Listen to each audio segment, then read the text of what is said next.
Hi guys, and welcome back to the channel.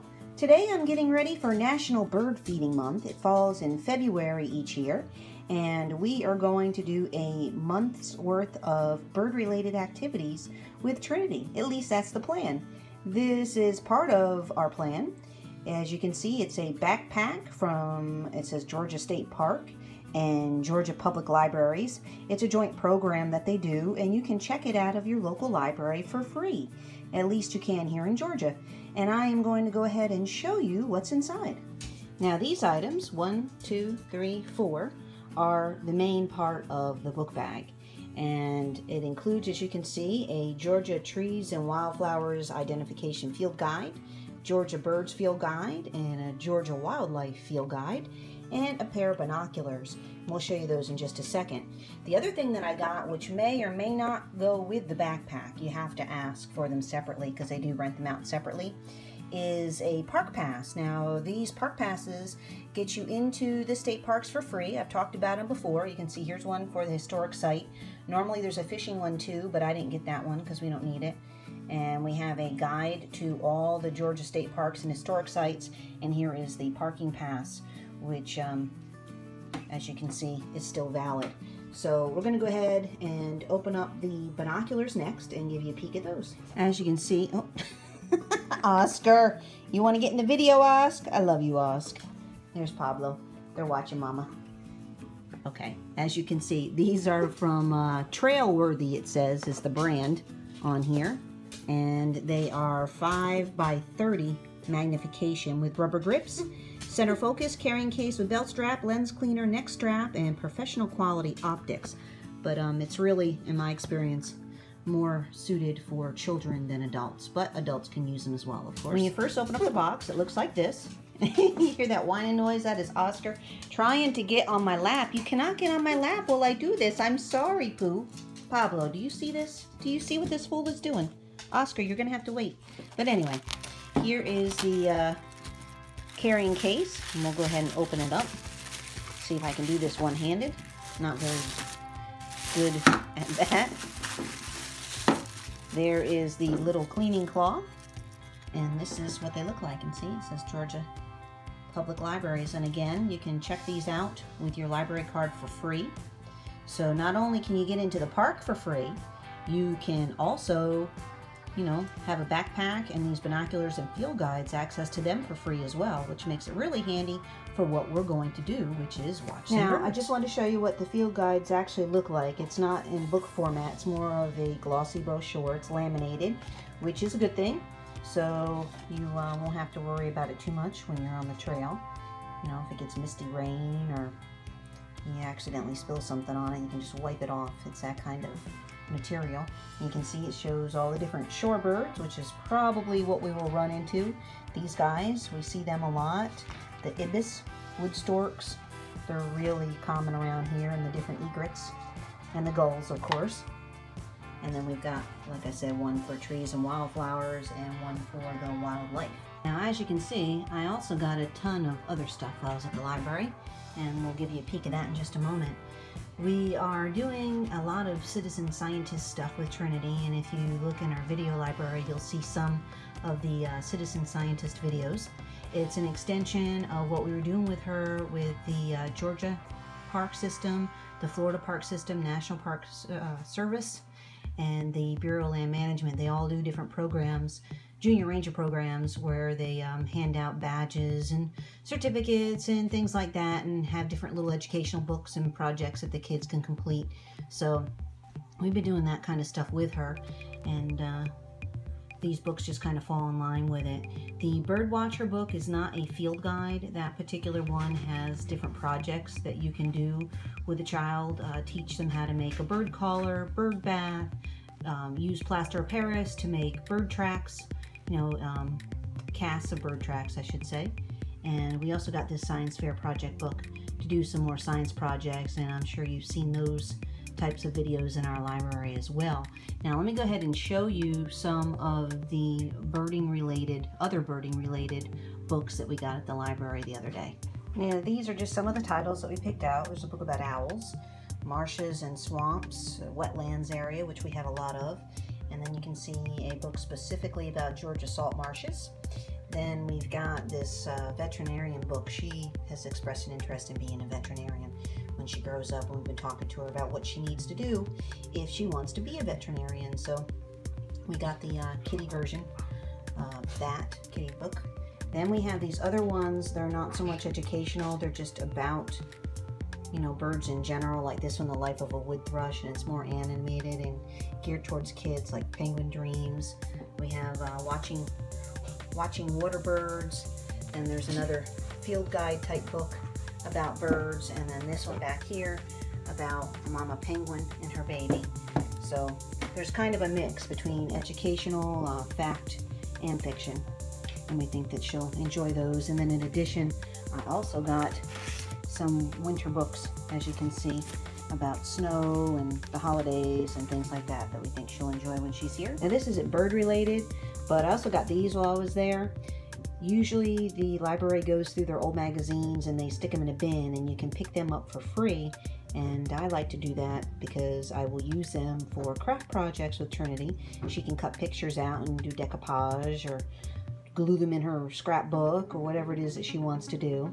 Plus, sometimes they have some great kids activities and cute little recipes that, you know, even though the month may have come and gone, like Easter may have come and gone, it's still, you know, something that would be relevant the following year. I mean, cupcakes don't expire. You can make the cupcakes again. Doesn't matter whether that was a recipe from 2018 or 2000 and whatever. So I do go through them for that as well. You can see we've got those magazines there. Now, in addition to the library materials, I went ahead and created this as well. As you can see, it says Brazil Family Citizen Scientist Birding Binder. It's just a regular $1 binder that you get at any of the dollar stores, and then if you open it up, you can see I have all kinds of birding essentials in here for her. Well, for us, that we can all use, but it's mainly focused towards her. We've got these cute little stickers that I picked up for $1. They're little owl stickers. She can use them to decorate the binder or her books. Now, this is a bird book. Now, this is a cover that I printed up online, and then I just used it like a, you know, the old-fashioned book covers that you would do for the school books. Used it to cover this little journal that we got during the summer reading program, and I figure she can go through and draw and write on those blank pages and use that as a birding book. We also got her this little birding journal. It has a cute little owl on it. It kind of goes with our theme, and it's just a regular notebook. That was a book. So those will all be helpful for her. And of course I stuck some pencils and pens in there so she can record her notes. And we have this cute little owl because I know she'll think it's adorable.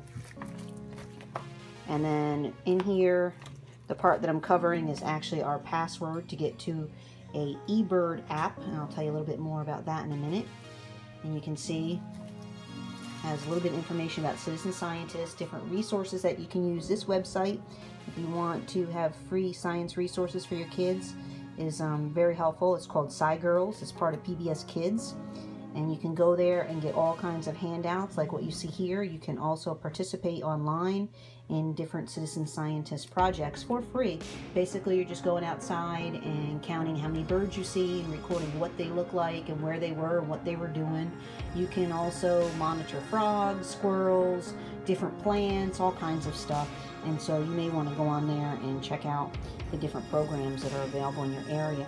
Now, what I went ahead and did is printed out a map to show her, you know, where we are, because she's learning about maps and directions with compasses and such in school. And we talk about our state bird. It is the brown thrasher. And there's a map of the United States so she can see where Georgia is in relation to everything else. Now, we live along the Coastal Georgia Birding Trail. So this is a map of the Coastal Georgia Birding Trail that I printed out and put in our binder. And again, since she's learned about compasses, we stuck the points on there so she can do a little bit of that.